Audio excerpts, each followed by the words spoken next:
꼭지요. 구독, 좋아요, 알림 설정까지 모두 부탁드려요. 안녕하세요. 치킨스탁TV입니다.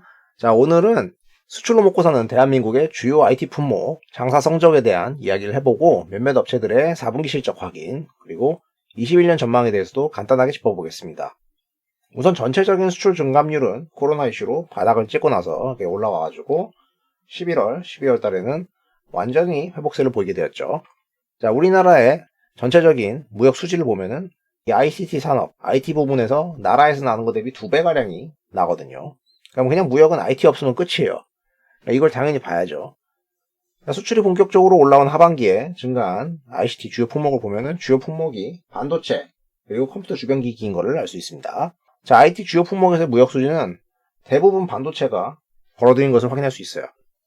나머지 패널도 있는데요. 반도체 회사들이 사실상 나라를 먹여 살리는 것이다. 자, 주요 품목은 당연히 중국발로 나가죠. 우리나라는 중국의 장사에서 먹고 사는 나라니까 중국을 항상 봐야 되고, 중국에서 우리나라가 파는 거의 절반가량을 사줍니다. 절대적인 이익도 당연히 중국에서 납니다. 자, 베트남으로 나가는 것도 이익이 좀 나는데요. 이 부분은 거기 삼성 공장이 있고 따라 나간 업체도 있으니까 한국에서 보내면서 발생을 하는 거고요. 미국, 유럽 같은 경우는 다 합해도 그 비중이 크지는 않습니다. 일본한테는 언제로 떼와야 되니까 당연히 적자죠. 자, 일단 첫 번째 품목으로 반도체를 봅시다. 작년 상반기 때는 시장에서 이런 거보다는 코로나 수혜주의자, 언택트 수혜주 찾기 바빴고요. 그거 다 끝나고 나니까 비로소 이제 실적 보기 시작해서 하반기 때 반도체에서 슬슬 눈길을 주기 시작했습니다. 반도체 수출이 전체적으로 올라오기 시작한 게 그 9월쯤이거든요. 이때부터 이야기가 나왔죠. 우리나라가 잘하는 디램&드 메모리 반도체 같은 경우에는 잘 나갔다. 잘 나간 이유야 언택트로 인한 PC 수요, 그리고 데이터 센터 등으로 증가한 것이고, 규모로는 디램이 압도적입니다. 그리고 작년의 특이점은 시스템 반도체, 비메모리 쪽이 나오기 시작했다는 거예요. 규모로만 보면은 디램하고 비슷해졌습니다. 컴퓨터 및 주변 기기 같은 경우에는 다른 품목보다는 대부분 보조기억 장치 쪽에서 증가를 했었습니다. 이 보조기억 장치는 SSD거든요. SSD 같은 경우에는 뜯어보면은 구성이 이렇습니다. 대부분의 낸드 플래시, 그리고 디램, 이걸 컨트롤하는 비메모리 반도체 컨트롤러가 있습니다. 이걸 합쳐서 SSD라고 하고요. 4분기부터는 그 증가세가 좀 슬로우 다운 되는 모습이었기 때문에 역으로 생각하시면은 낸드가 그닥 포커스를 못 받는다고 생각할 수 있습니다. 아무튼 이런 수출 현황을 써먹기 위해서는 주요 업체들의 매출 구조를 봐야 되겠죠. 먼저 삼성전자를 보겠습니다. 좀 귀찮아도 이걸 다 쪼개 보셔야 돼요. 어느 분야에서 어느 정도 규모가 나는지를 알아야 되거든요. 보통 어디서 이야기를 듣고 와가지고 반도체 메모리 슈퍼사이클이니 삼성전자가 어쩌고 저쩌고, 어차피 규모도 모르고 얼마를 버는지도 모르고 아무것도 모르고 말하는 거니까 의미가 없거든요. 그래서 확실한 구조와 이익 규모를 체감을 해가지고 기억을 해두시는 게 좋습니다. 삼성전자의 전체 매출에서 최대 규모를 차지하는 매출은 휴대폰 IM입니다. 그리고 반도체는 그거보다는 작습니다만은 전체적인 영업이익의 규모로 보면은 반도체가 대부분이에요. 절반 정도가 반도체라고 보시면 되고요. 그 중에서도 디램이 대부분을 차지하고 있습니다. 이익 같은 경우에는 20년도에 디램은 이제 하던 만큼 하고 있었고, 낸드 같은 경우에는 좋았지만 4분기 때 이렇게 슬로우 되는 걸로 보이죠. 그럼 비메모리 쪽 같은 경우에는 매출 규모는 좀 올라왔습니다만은 전체적인 이익에서 차지하는 것이 되게 미미함을 알 수 있습니다. 추가적으로 디스플레이 쪽에서는 올레드가 좀 괜찮은 모습을 보이고 있었고요. 삼성전자는 대부분 메모리 반도체에서 이익이 나오고, 그것도 디램, 나머지는 이제 좀 거두는 정도다.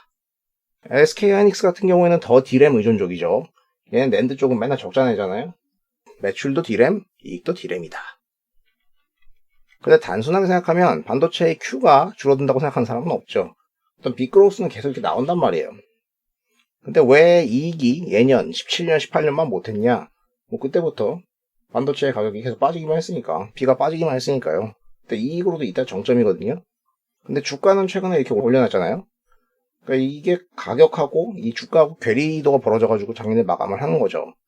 이게 여러 사람들한테 스트레스를 줬습니다. 사실 이때 삼성전자를 많이 담은 매니저가 없었어요. 그러니까 유동성 같은 경우도 많이 풀려서 주가가 오른 것 같긴 하지만은 개인 매수세가 정말 엄청나게 몰렸었죠. 언젠가 이 괴리도가 좁혀질 수 있는가, 이렇게 좁혀질 수도 있고 이렇게 좁혀질 수도 있잖아요. 이게 의문이었는데 갑자기 최근에 메모리 슈퍼사이클 이야기가 나옵니다. 이게 공부를 해보니까 반도체 가격이 좀 붙을 수 있을 것 같기도 하다는 거죠. 최근에 보면은 이제 현물 가격, 시장에서 그냥 거래되는 가격이고, 고정 가격은 삼성전자가 납품하는 가격인데, 현물 가격이 삼성전자가 파는 고정 가격 대비 괴리도가 벌어졌다. 그럼 이게 바로 이렇게 좁혀지는 건 아니지만 언젠가는 좁혀진다는 거죠.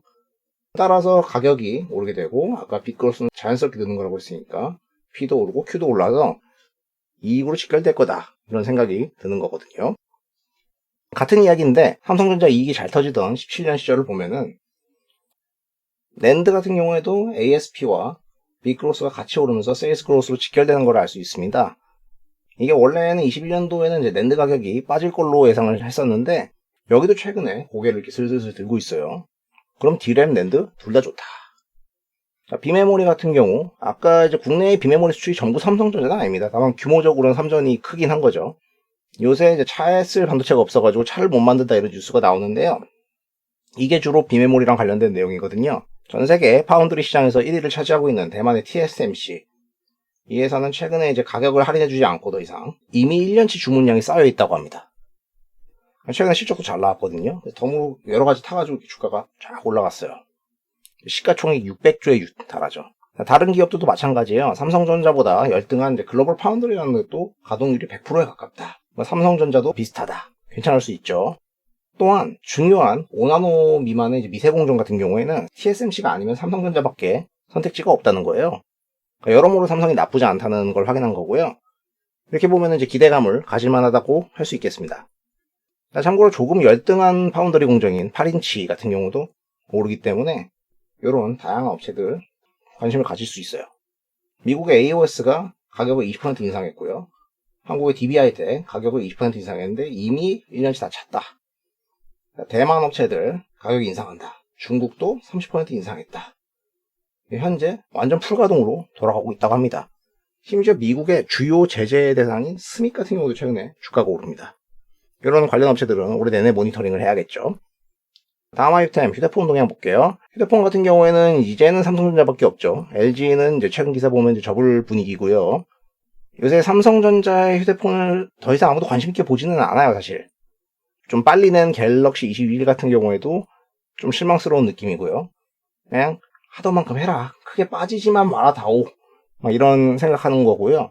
혹시나 화웨이가 미국 제재로 이렇게 좀 점유율이 줄어들게 되면은 약간이라도 뭐 반사이익 좀 볼 수 있지 않을까. 이 정도 기대하는 수준이고요. 대신에 부품 같은 경우에는 작년 4분기에 좀 나쁘지 않았습니다. 증가를 확 하는데 이거는 애플의 이제 아이폰 이쪽에 부품 납품하는 애들 LG 이노텍, 삼성 전기 이런 애들이 괜찮았을 것으로 보고 있다. 관심 있으면 살펴볼 수 있다. LG 이노텍 같은 경우 최근에 주가가 이렇게 오른 게 LG그룹의 전장 이슈로 계열사들 우르르 오른 부분도 있겠지만은 애플 덕에 4분기 실적이 엄청 잘 나올 걸로 전망이 되고 있어요. 4분기 영업이익이 3천억 정도 보고 있습니다. 자, 그리고 마지막 디스플레이입니다. 디스플레이 같은 경우는 업체가 삼성전자 아니면 LG 디스플레이죠. 일단 현재 국내 패널의 대세는 OLED예요.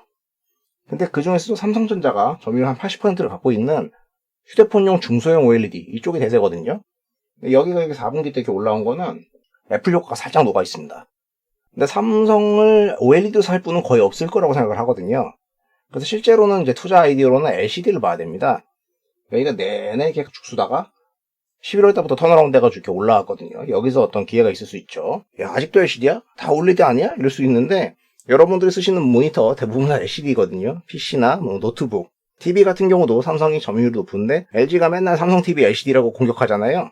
LCD는 우리의 일상생활에서 여전히 많이 쓴다. 근데 전 세계 점유율로 보면은 중국 업체들이 계속 생산 능력 캐파를 때리면서 격차를 엄청 벌려놨어요. 그리고 점유율 같은 경우도 중국의 BOE, TCL 이런 업체들이 다 장악을 했습니다. 근데 하지만 여전히 LG 디스플레이나 삼성이 차지하는 부분이 있긴 있어요. 삼성 같은 경우는 단계적으로 접겠다고 하긴 했는데 올해는 일단 1년 더 한다고 합니다. 자, LCD의 가격 같은 경우에는 작년 하반기에 갑자기 이렇게 상승을 했어요. 제품별로. 고개를 딱 들었는데 꽤 올랐어요. 이유가 뭐냐? 코로나로 집콕이 늘었다. 그러니까 집에서 쓰는 가전들 많이 팔리고 TV 또한 구매 수요가 증가했다는 거예요. 근데 보통 TV를 거실이나 안방에서 보잖아요. 요 메인 TV. 요거 한 대 있으면 싸우니까 방에서 보는 이제 게임용, 온라인 영상용 이런 거 산다는 거죠. 요런 짜잘한 수요가 포함됐다. 근데 이런 분위기가 계속되고 있어가지고 최소한 올해 1분기까지는 간다는 겁니다. 자, 그럼 패널을 열심히 만들어야 되는데 그 와중에 디스플레이, 글래스 업체 중에서 전 세계 점유율이 한 20% 정도 차지하는 니폰 일렉트릭 글래스라는 데가 있는데 여기가 정전이 났어요. 정전이 나가지고 라인의 일부가 손상이 됐거든요. 복귀하는데 시간이 좀 걸리죠. 그러니까 20년 1분기까지는 글로벌 디스플레이 공급이 약 3% 정도는 감소하게 됩니다. 조금이라도 감소를 하게 되면 영향을 줘요. 쇼티지가 나면 가격이 좀 오르겠죠. 자, LCD는 이제는 중국 업체들이 주도를 하는 시장이니까 얘네들을 통해서 업황을 짐작을 해봐야 되는데요. TCL, CSOT라고도 하죠. 얘네가 최근 실적 발표를 하면서 20년에 연간 순이익이 60%에서 70% 증가했다고 얘기했습니다. 와. 또 추가적으로 올해 수요는 여전히 강하고 TV 패널 시장은 지속적으로 올라갈 것이다. 그리고 가격은 1분기에 인상이 매우 확실하다. 무조건 인상한다. 그리고 그 가격은 큰 상승세를 유지할 것이다. 여기도 이러면은 이제 P랑 Q가 다 좋은 거거든요. 또한 이제 BOE 같은 경우도 자세한 가이던스는 아직까지 없지만 현재 공장이 풀 가동이라고 합니다. 얘네들 공장 다 박 터진다는 거예요. 방이 좋다. 그러면은 이제 당연히 LG 디스플레이 생각을 해야 돼요. 최근에 좀 오르긴 했거든요. 사실 12월 달부터 LG 디스플레이를 모았어야 됐죠. 이때 패널 가격이 슬슬 올라오고 주가는 계리도가 벌어졌었는데 아무도 안 믿고 안 샀거든요. LG 디스플레이가 망하니 많이 잘 되니 많이 이런 얘기가 많은데 얘네들 같은 경우에 매출액의 절반 이상이 LCD입니다. OLED는 대형이든 중소형이든 이익이 나질 않습니다. 근데 만약에 지금 이런 업황이 좋아져서 LCD 공장이 박 터지고 가격이 오른다? 다른 공장들이 이미 다 풀캡하잖아요. 그럼 LGD도 이제 공장 돌아가야 될 거 아니에요. 그럼 무조건 턴어라운드거든요. 상반기는 일단 무조건 좋다. ENR 같은 경우는 하반기는 이제 보수적으로 쌓았지만 요건 또 가봐야 하는 거죠. 일단 중국 애들이 최소 1분기는 대박이라고 했잖아요. 업황이 좋고 턴어라운드 확실하다는 거는 확인이 됐습니다. 그리고 이제 경우에 따라서 보너스 요인이 있을 수도 있죠. 만약에 코로나가 잘 풀리고 해가지고 겨울에 베이징 동계올림픽 열리고 20년에 미뤄진 일본 동경올림픽도 열릴 수 있잖아요. 그럼 연달아서 2년 동안 빅스포츠 이벤트가 생길 수도 있는 거예요. 통상 이런 스포츠 이벤트가 생기면 TV가 잘 팔리는 특성이 있었죠. 이번 기회가 LG 디스플레이한테 좋게 작용할 수도 있습니다. 자, 다른 업체들도 이제 일일이 이렇게 짚어보고 싶었지만은 영상의 한계상 이 정도로 해서 마무리할게요. 우리나라의 IT 품목의 주요 수출 동향을 봤었고요. 대표 아이템들 위주로 그걸 하는 메이저 업체들의 20년 4분기 및 21년 실적을 살짝 엿보는 시간을 가졌습니다. 영상이 도움이 되셨다면 구독과 좋아요를 부탁드리겠습니다. 시청해주셔서 감사합니다.